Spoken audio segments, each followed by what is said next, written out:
Thank you, Chair. I can confirm that the meeting is now live. Well, great. Thank you. Welcome to everybody. We got a heavy agenda this meeting, that's for sure.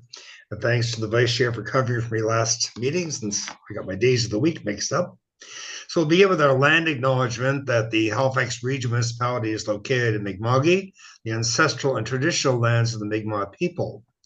The municipality acknowledges the peace and friendship treaties signed in this territory and recognizes that we are all treaty people. Moving to number 2, approval of the minutes. Has anyone found any errors or omissions in the minutes that were circulated? It would seem there are none. Can I have a mover to accept the minutes, please? I can move that. Thank you, Tim. And a seconder. I'm second, please. Second, okay. I'll call the question. All those in favor? Aye. Any opposed? Motion passed. So third item on the agenda, approval of the order of business, the approval of additions and deletions. Are there any, Simon, are there any additions or deletions for the agenda? Thank you, Chair. The clerk's office has received no requests for additions or deletions as of this time. Oh, thank you. No additions or deletions. Does any member wish to move items? Okay, none so being. Can we have a motion to approve the order of business? I motion to approve the order of business. Thank you, Paul. A seconder? Second. Thanks, ma'am. All those in favor of approving the order of business? Aye. Aye. Those opposed? Motion carried. Item 4, business arising the minutes. I don't think there was anything under that heading, was there, Simon? No. And 5, declaration of conflicts of interest. Does a member have a conflict of interest to declare at this time in regard to this agenda? None so being. There's no consideration of deferred business. And has there been, Simon, item 7, any correspondence? Thank you, Chair. Heritage Advisory Committee has received correspondence circulated to all members related to item 9.1.1. By the clerk's office's count, it's just over 100 pieces of correspondence that has been circulated to all members. Yes, thank you. Any petitions? Thank you, Chair. None received through the clerk's office. Do any committee members have petitions? No. None, so we will move on. Presentations, none. Information brought forward, we have none. Report and discussion. This is 9.1 for staff. It's the Housing Accelerator Fund, urgent changes to planning documents for housing and suburban housing accelerator. And for this, we have a presentation from Casa Toda.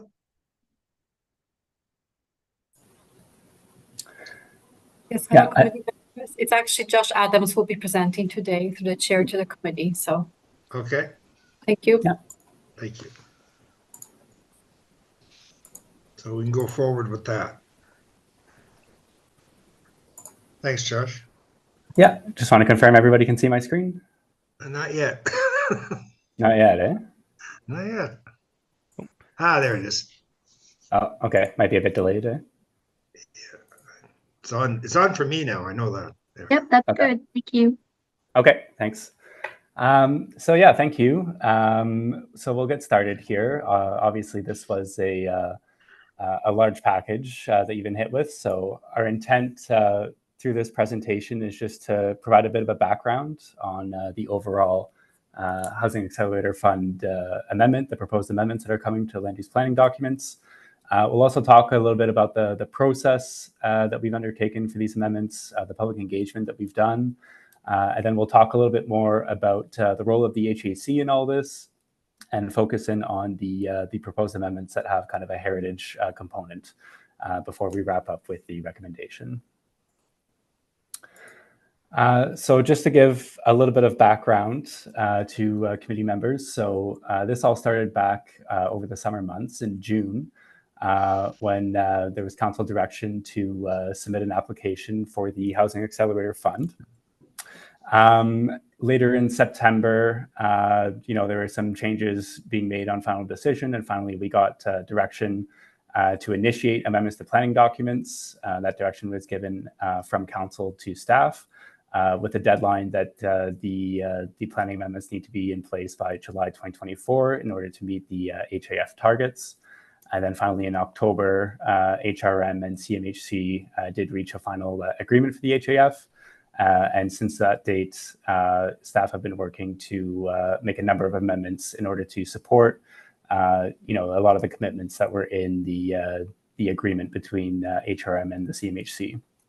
So we didn't have a ton of time, unfortunately, for engagement, but we were able to, for about a month, have all the information up on our website, and we solicited public feedback, basically on the proposed changes. And then after that date closed in kind of mid-February, staff went back and made a number of changes based on what we heard.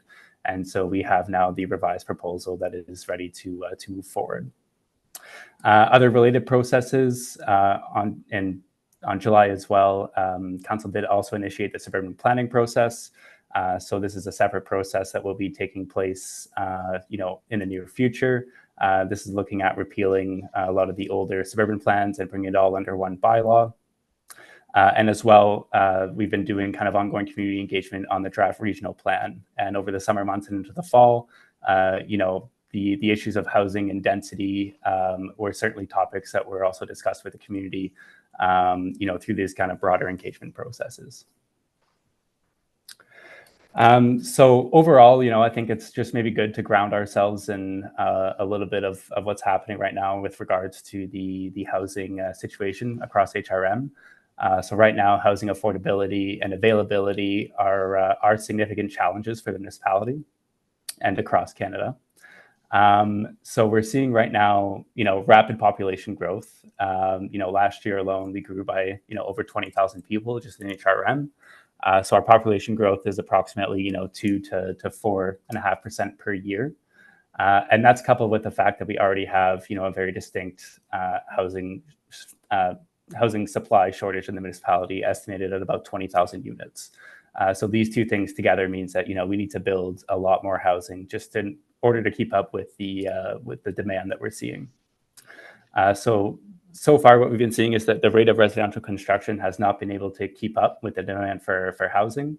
And as a result, vacancy rates are very low. They remain low. It's been at about 1% in the rental market for the last 3 years. And as a result, prices are starting to rise quite dramatically for both for rental and in the ownership market as well. So it's our intent that by acting quickly and by enabling more density, especially in key areas, we'll be able to support the long-term availability of housing. And also we're going to be looking at some changes to support individual projects so that they could be realized more quickly. Again, all with the goal of supporting more housing supply. So there's a number of changes that are being considered now through this through this process. So the main one is kind of enabling a minimum of 4 units per lot as of right, where a lot is serviced by existing water and sewer. So that would apply to all the suburban areas as well as areas within the regional center. We're also looking at increasing density and height within the regional center in the ER3 zone, the corridor zones, the HR zones, and air transit corridors. We're looking at increasing density just broadly across residential areas with a focus on encouraging more wood frame construction. And there's certain changes that we're making to not only enable wood frame construction, but also incentivize it in certain areas. We're looking at changes to increase the maximum permitted building height and floor area ratio in our center zones in the regional center. Looking at changes to increase density near university, post-secondary institutions, college campuses within the regional center, removing and reducing minimum parking requirements for residential uses. So removing them completely in the regional center and looking at reducing minimum parking requirements in the suburban areas, increasing as-of-right development approvals, protecting heritage and conserving water and wastewater infrastructure, and the impacts on those through all these amendments. as well as working with the province to enable unilateral discharge of development agreements. So this slide just kind of shows the kind of the information that we launched on our website when it launched to the public. So it was kind of broad, just about all the changes to planning documents that are kind of tied up with increasing housing supply in support of the Housing Accelerator Fund. And so, as I mentioned earlier, we did have about a month of public engagement where we had all this information up on our website, just kind of the big broad strokes, and we solicited public feedback on that. We had kind of a single point of contact through an HAF email where we were able to receive a lot of questions and comments from the public, and we accepted comments until February 16th, 2024. In addition with this, staff were meeting with basically anybody who was interested in meeting with us. So we had a number of meetings with just one-on-one with residents, and a lot of meetings with different community groups as well around the municipality. We also had a meeting, a 2-day workshop with kind of the developers and design community to help understand where the barriers are with our zoning regulation in regards to building more housing. And so a lot of the changes that are coming are based on feedback that we've received from these groups. And the result of this engagement is one of the attachments here that you could have maybe perused, and when you opened it up, you would have seen it was 1,200 pages. So apologies for that, but the What We Heard report does have kind of a summary of all the engagement, everything that we've heard, as well as a kind of a copy of all the emails that we've received as well through this process. There is feedback that was received specific on heritage items through this report. And we did make a number of changes as well to the revised proposal to add a new proposed heritage conservation area, as well as expand the boundaries in another heritage conservation area based on the feedback that we've heard from the community. We also consulted with heritage staff, obviously, throughout this process in determining the boundaries of what the appropriate proposed heritage conservation district boundaries would be. So through this process, we received over 700 pieces of correspondence and 5 petitions. So there was quite a mix of feedback, as you can imagine. So positive feedback included kind of general support for enabling more density, for allowing more flexibility to build housing, and also support for just broadly increasing density along transit corridors, and as well as adding more options for gentle density and missing middle just across neighborhoods across the municipality. Some of the big concerns that we heard included concerns about the potential loss of community character, concerns about infrastructure challenges with all the new growth and development, as well as concerns about the limited public engagement on the proposed changes. Of all the concerns that we heard, about half of the feedback was concentrated to kind of very local concerns. So, people that were upset about, proposed zoning changes in their neighborhood. And there was quite a few pockets of that throughout the municipality. So that made up for about half of all the feedback that we received. So how did we use this information? Basically, we recorded and summarized everything again in the What We Heard report. And that report will also be presented to Regional Council. So we did make a number of changes to the proposal based on what we heard. So this includes, revised zoning and heights in areas near post-secondary institutions. So this includes on the south end of the peninsula and the north end, and then along Victoria Road as well in Dartmouth. We did add additional lot size and urban design requirements for the ER3 zone in the established residential areas, with the intent that we would be getting development that would be more compatible with existing neighborhoods. As a result of this, we did also add one new and expanded the boundaries of another proposed heritage conservation district in the regional center. So the new one that was added after the original launch was Jubilee Road, and we also looked at expanding the boundaries to the downtown Dartmouth proposed heritage conservation district as well. We also received a number of site-specific requests in the regional center. About 127 were received, and so we're recommending a number of those to go forward as well with the zoning changes. So the zoning maps have been updated to reflect that. And we're also looking at minor changes to suburban opportunity sites, and a proposed second grouping of suburban opportunity sites, as well as relaxing suburban parking requirements through this as well. So for the heritage overview, the role of the committee today is kind of set by bylaw H200. So really we're talking about amendments to a land use bylaw which may affect a registered heritage property, or amendments to a municipal planning strategy which affect heritage policies. So we're probably more talking about the second piece of that, amendments to the municipal planning strategy affecting heritage policies. So there's in all the package that you would have received, there was a bunch of attachments because there's a lot of changes to all the different planning areas. The only ones that have heritage specific changes are the ones in regional center. So the regional center SMPS and the regional center LUB. So those were attachments C1 and C2 in your package. So the current center plan is for heritage properties is guided by policy CHR6. This provides a guide for establishing height and density over various registered heritage properties across the regional center, across the different zones. So this policy is being maintained. There's not a lot of changes necessarily associated with that policy.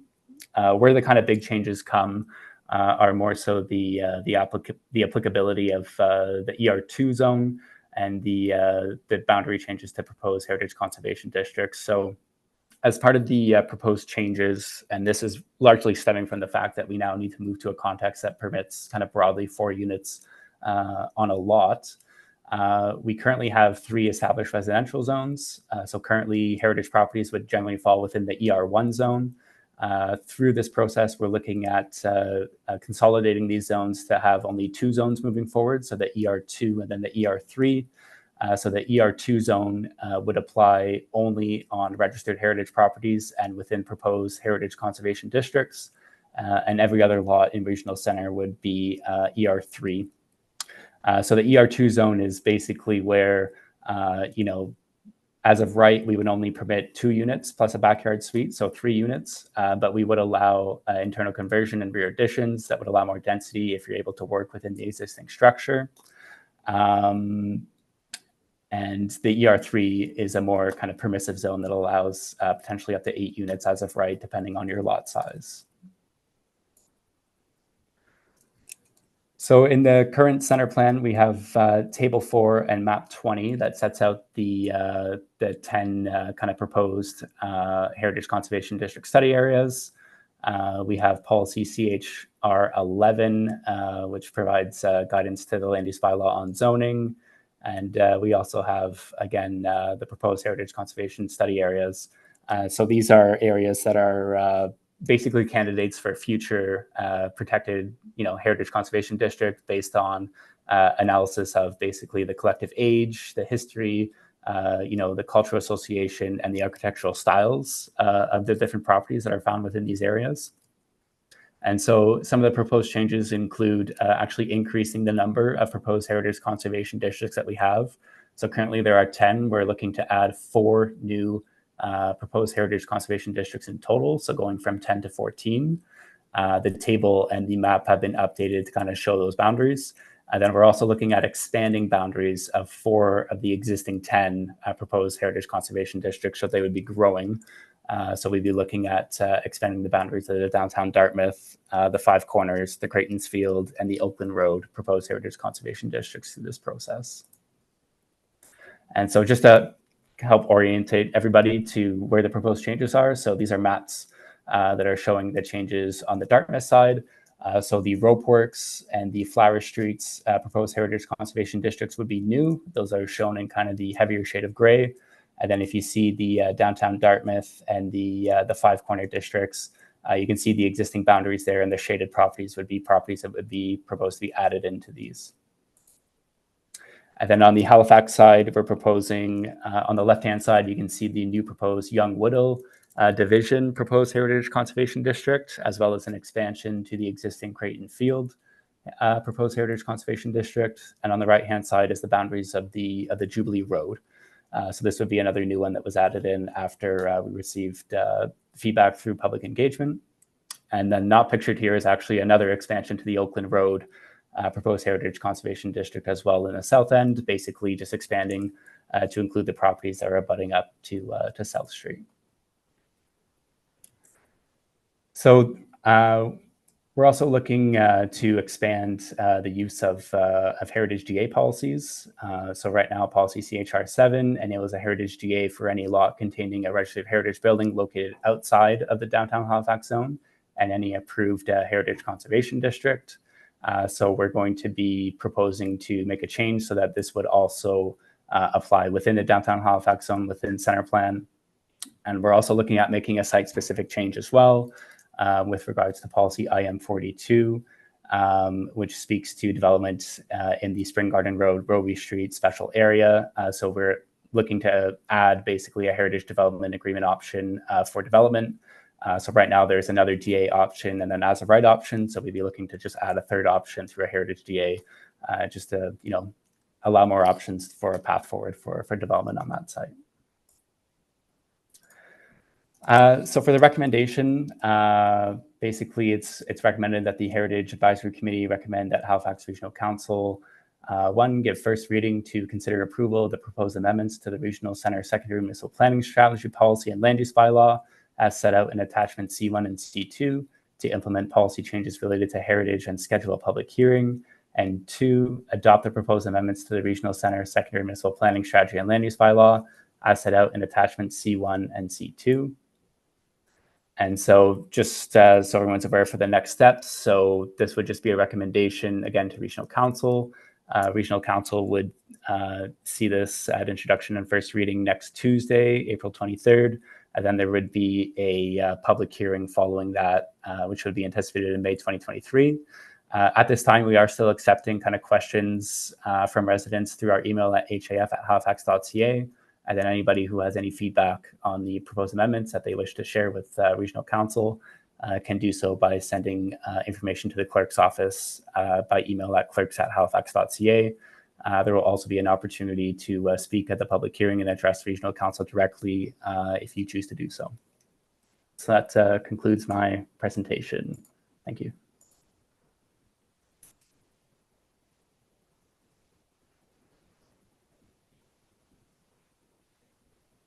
Brian, you're on mute.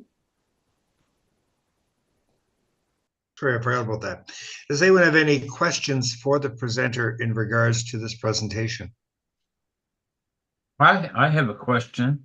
Oh, Josh, you were talking of extending the downtown area to Irishtown Road, Pine Street. How far up Pine Street would you go? So for the downtown Dartmouth proposed Heritage Conservation District, it basically would extend, and then eventually it basically meets the other proposed Heritage Conservation District, which is the Flower Streets. I see. Yes. Yeah. So it runs into, and then once you get into like Dahlia Street and all the other ones, that's part of another proposed Heritage Conservation District, and then the downtown Dartmouth one basically transitions over there, coming back down to the south. Yeah. Okay, very well. And also the other point I wanted to bring up, Rope Works. That's the area behind the Dartmouth Shopping Center. That's the area up by the new Sobeys.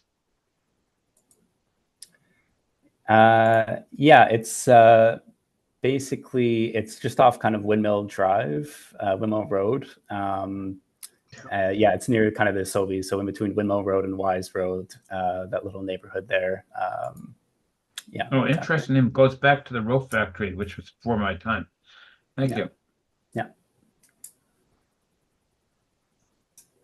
any other questions or? None, so being, do I have someone? Oh, sorry. Pam, sorry, I always miss you. You're in the upper corner, I just see it. I know there's a lot going on the screen here. Thank you for that presentation, Josh.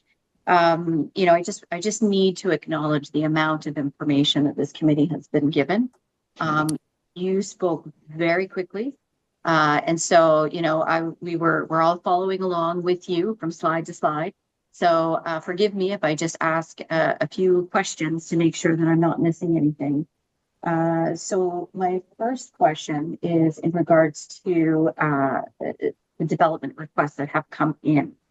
And so of those site-specific development requests, can you clarify how many of those are actually on or associated with provincial or municipal heritage designated buildings?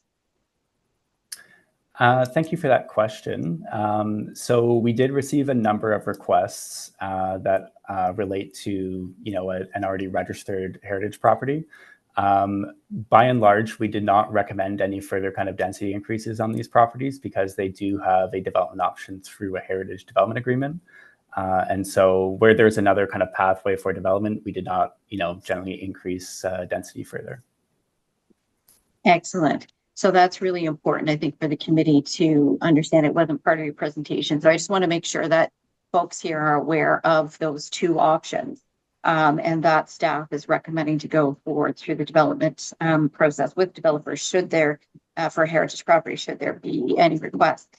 My next question is just around the ER2 and the ER3. I just want to be clear on the options for the ER2 because it is a little bit confusing when we talk about secondary suites and conversions. And so if we're looking at, let me just pull this up here. I'm looking at screen 16 or slide 16. So if we look at the internal conversions that are available in the ER2, and then we're also looking at internal conversions as well as 2-unit and backyard suite. Did I get that right, or am I mixing that up? So I think what we're actually talking about is 3 potential units or 4. Just can we be clear on that? Yeah. So within the ER2, any new construction would be limited to kind of a single or 2-unit dwelling plus a backyard suite. So the maximum number of units you could get through new construction would be 3. For existing buildings, you would have the option to do an internal conversion or a rear addition to add more units, and there would be no maximum to the amount of units that you could add through those processes. So as long as you're kind of meeting the requirements in the National Building Code, it'd be more permissive, and there's an incentive there to work within kind of the existing structure. So we're talking rear addition, internal conversions, as well as backyard suite? One backyard? Yeah. Yes. Okay. Okay, excellent. Thank you for that. And then my last question, Mr. Chair, if that's okay. Sure. I'm wondering, Josh, if you can explain the criteria that was used to expand those historic districts, the heritage districts. I'm thinking, well, I've realized the feedback, and I've been trying to go through the feedback, the What We Heard report. We're talking about 1,500 pages of documentation here. So forgive me if I've missed this. But can you clarify? How did you create that hard stop for the boundary expansion? What criteria did you use? Yeah, certainly. So, for this, we rely on our heritage planning staff. They're the ones that actually, propose the boundaries.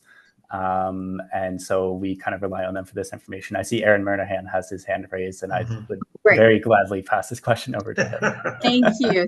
Thanks, Josh. It's great to have you here, Aaron. Yes, through Mr. Chair to the councillor, happy to be here and really happy to see this moving forward. We were a bit of a pain in the butt for our HAF staff on this amendment package, I have to say, wearing my old heritage hat. A couple of years ago, I believe it was 2019 or 2020, staff brought a report to council with a new matrix to identify potential future heritage conservation districts, and that was used to inform Center Plan Package A and B. So we employed that same matrix of using things like average building age, architectural style, and heritage value to identify future districts, knowing that there would be some large impacts coming forward through this amendment package.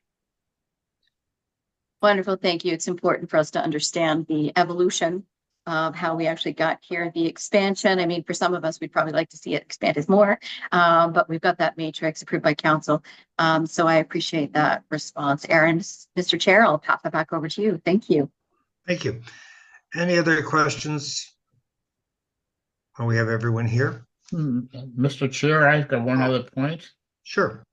Okay, as Councilor Lovelace was saying, there's a lot of information there.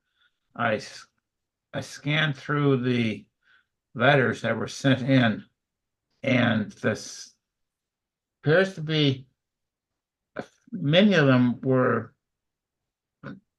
tugged at the heart, to say it that way.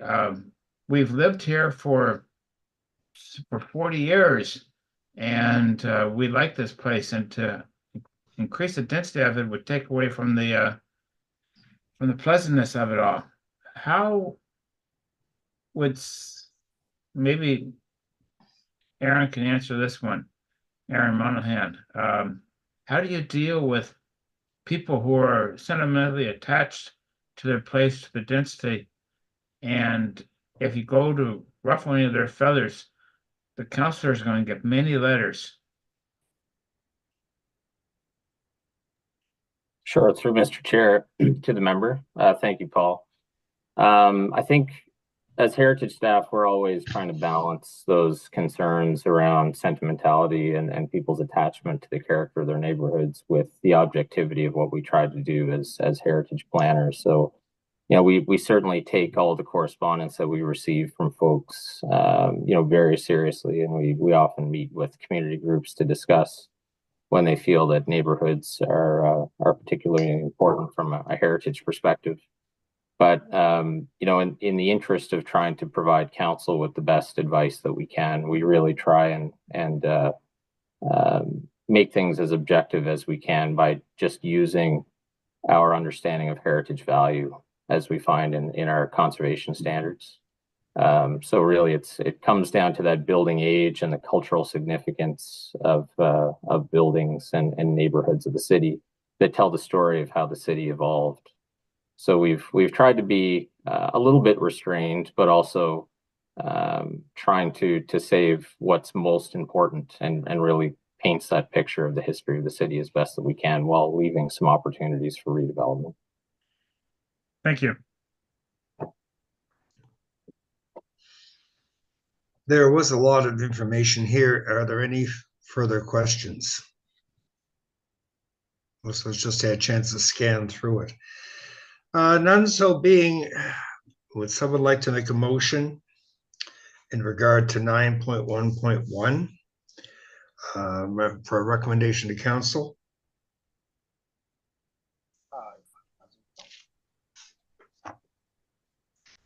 I can go forward with it. That's what I have in front of me.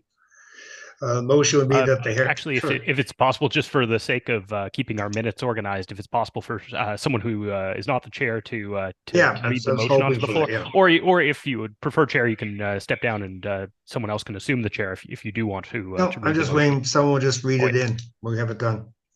Hi, Tyler here, and I move to the motion that the Heritage Advisory Committee recommend that Regional Council first give first reading to consider approval of the proposed amendments to the Regional Center Secondary Municipal Planning Strategy Policy and Land Use Bylaw as set out in attachment C1 and C2 of the staff report dated March 27, 2024 to implement policy changes related to heritage and schedule a public hearing, and second, to adopt the proposed amendments to the Regional Center Secondary Municipal Planning Strategy and Land Use Bylaw as set out in the attachment C1 and C2.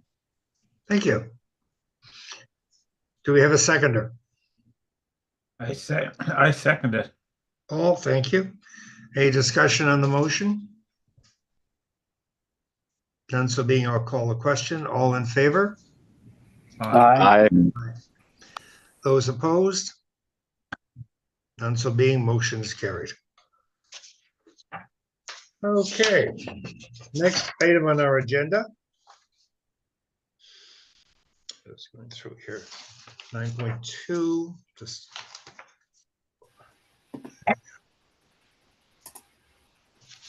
There's a lot of lines at the wrong page in front of me, sorry.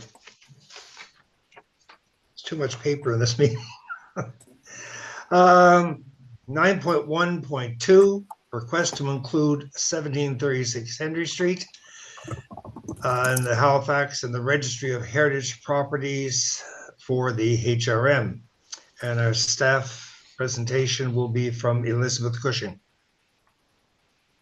Great, thank you, Chair. Let's share my screen here. Can everyone see that? Not yet. I can confirm that should be live. Yep, it is now. Great, thanks so much. Good afternoon, Chair and members of the Heritage Advisory Committee. My name is Elizabeth Cushing. I'm a heritage planner, and I'll be presenting the 1735 Henry Street Heritage Registration Request. So we're back to our usual programming here. The subject property is situated on the east side of Henry Street between Cedar Street and Jubilee Road. So this is actually one of the proposed heritage conservation districts that we just discussed through the Housing Accelerator Fund. There are 6 categories for the registration evaluation criteria, each with a maximum score. The score is calculated of a possible 100. So as usual, I'll provide the findings and pause after each criterion to provide HAC some time to discuss and provide a score. Edward Maxwell submitted a building permit for the subject property in 1915. The permit was for a concrete block residence on the east side of Henry Street and notes S.P. Demerick as the architect. The subject property is visible by the 1918 assessment map and first is listed in the 1916 to 1917 city directory. So given its circa 1915 construction dates, staff recommend a score of 9 points for age. How do people feel with the 9? Turn of the century property. Can't deny the date. That's where it fits. Yeah. It's kind of high, but sure, okay. I'm fine with it. Anyone else? It fits. I Yeah. think a 9. Seems to drop in turn of the last century. So we have agreement on 9 then. Anyone opposed? Okay, we'll move forward from 9. Perfect. Thank you, Chair. 1735 Henry Street provides a unique example of a single detached Edwardian classicism style residence built with concrete blocks and has hip and gable roof lines. Edwardian classicism was popular from 1900 to 1930 and featured simplified but large roofs, generous fenestration, and simplicity. The facade is often highlighted by a frontispiece or a portico with tall chimneys and extended roof eaves with plain elongated blocks or cantilevered brackets. So elements of the style that are found in the subject property include the large paned windows with simple pattern and stone lug sills, the tall brick chimneys, and extended cornice with exposed purlins or brackets. So as a unique example of the Edwardian classicism style, staff recommend a score of 11 to 15. Since it is unique, are we happy with that range? What are people suggesting? 12? I'd Just go to at least throw a the number? 13, at least a 13, maybe 14. I think it's quite unique, Go to- especially I Go to the love high that end? I love the whole sandstone stuff. Yeah. Yeah, makes sense. Yeah, I'd go with a 14. yeah, 14. 14? Anyone opposed to 14? We'll keep that. We'll go forward with that. Thank you. Great, thank you, Chair. 1735 Henry Street was built by Edward Maxwell, who was a local mason and contractor that was born in Hants, Nova Scotia. He successfully constructed masonry row houses, single-family homes, and semi-detached residences on this block of Jubilee Road, Henry Street, and Cedar Street between 1907 to 1919. So beyond these, most of the structures that Maxwell is known to have worked on are no longer extant. The architect was Sidney Perry Demerick, son of renowned architect James Charles Demerick. Sidney began working for his father's firm around 1898 and contributed to several bank buildings, the Halifax Infirmary, George Wright's residence on Yonge Avenue, just to name a few. He partnered with architect Andrew Cobb from 1909 to 1911 following his father's death, and the firm continues today under Sidney's grandson, Sid Demerick. Staff recommend a score of 1 to 3 for the local significance of the architect and the contractor. Certainly at least a 3, given the provenance of who worked on this piece. Anyone feel it should be higher or in that range? Shouldn't be any higher. Ooh, Yeah, so okay, 3. 3. Everyone else? Is 3 agreeable? Three's good. 3 sounds fine. Okay, we'll go forward with 3. Great, thank you, Chair. Subject property is constructed of rock-faced concrete blocks, which were popular from 1900 into the 1920s. The material became popular at the turn of the century as an economic building material with different patents for block designs and production. Block machines could be ordered from mail catalogs and involved pouring wet concrete into a mold. There are a few examples of concrete blocks buildings throughout Peninsular Halifax. However, it's not overly common to have the entire structure built of this material. So as an uncommon building material, staff recommend a score of 7 to 10 points. It is uncommon indeed.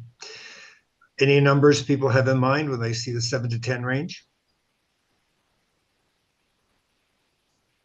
Very rare. I think it'd be on the high end, wouldn't it? 9? Yeah, Yeah. 9 maybe. I'd agree with that. Agree with 9? Yeah, Anyone do- okay, 9. Now we're good with 9. Thank you. We'll move forward with 9. Great, thank you. So some of the character-defining elements include, but are not limited to, the 2.5-story Edwardian classicism style single detached building, hip roof combined with front gable roof with extended cornice and exposed wood purlins, concrete block construction, and a gable dormer with projecting eaves on the east elevation. So as a rare example of Edwardian classicism style single detached residence constructed of concrete block, staff recommend a score of 7 to 10 points. Any numbers? 8? Yeah, 8. Yeah, 8. Not higher. 8. Leave it at 8. Anyone else? We have agreement on 8 then. Okay, thank you. Thank you. 1735 Henry Street has a moderate level of architectural integrity. So based on Demeric's blueprints, the following modifications have been made. So there's the removal of the tall French doors on the west elevation, which is above the main entrance. Removal of the railing around the second-story French doors with a shed roof-style open porch. Original front door has been replaced. A gable dormer on the south elevation has been removed. Stairs and railing leading to the front entrance have been replaced, and the one-story rear addition was constructed, which impacted some of the windows in the back. That being said, it's important to note that some aspects of the drawings that may not have actually been implemented during final construction. But overall, the alterations to the exterior are modest and not overly visible from the public right-of-way, so staff recommend a score of 6 to 10 points for architectural integrity. Yeah, I'll throw it a 9 just to start the conversation. Yeah, that final siding doesn't do an awful lot for me. No, it doesn't. It's pretty bad. I'd want to put it at a 6. Anyone No, else? I think from the street side, I think I'd give it a 9 as well myself. We've had a number of buildings where there was something at the back that was less than desirable over the years. How does anyone else feel? I agree with a 9. You know, 9. from the streetscape, you get that heritage value. Anyone else? I'd go for 8. Or for 8? We'll compromise. We're all over the place today. Okay. Do we have the unanimity on 8? I can go with 8. You can go with 8? Okay. Okay. Yeah. They will go forward with 8 then. Great, thank you, Chair. The subject property has a strong historical, visual, and physical relationship with the surrounding masonry residences that were built by or lived in by Edward Maxwell. This includes the registered heritage properties at 6053 and 6047 Jubilee Road, and the recently registered 1741 to 1743 and 1745 Henry Street, which is immediately adjacent to this one. Others with an association to Maxwell include 6038 to 6057 Jubilee Road, 1740 to 1742, 1751 to 1755 Henry Street, and 6060 to 6066 Cedar Street. The masonry residences are an integral landmark on Jubilee Road, Cedar Street, and Henry Street, and are representative of turn-of-the-century masonry architecture, which is rare in peninsular Halifax. So for its visual, physical, and historical relationship with the neighboring Maxwell-built masonry residential buildings, which are of a similar style and level of craftsmanship, staff recommend a score of 6 to 10 points. And what number do people see this as? They haven't landed on a number yet. I'd give it at least an 8. At least an 8 on this one. I agree, Councillor. Yeah, 8. 8. Do anybody? Eight's coming in. Okay, we'll go with 8. Thank you. Perfect. Thank you, Chair. So the following recommendation is before you today for your consideration. Thank you. They even have the total number. I missed a number along the way. I think it's 59, I think. 59? Yeah. Thank you. Okay, do we have a mover for this recommendation?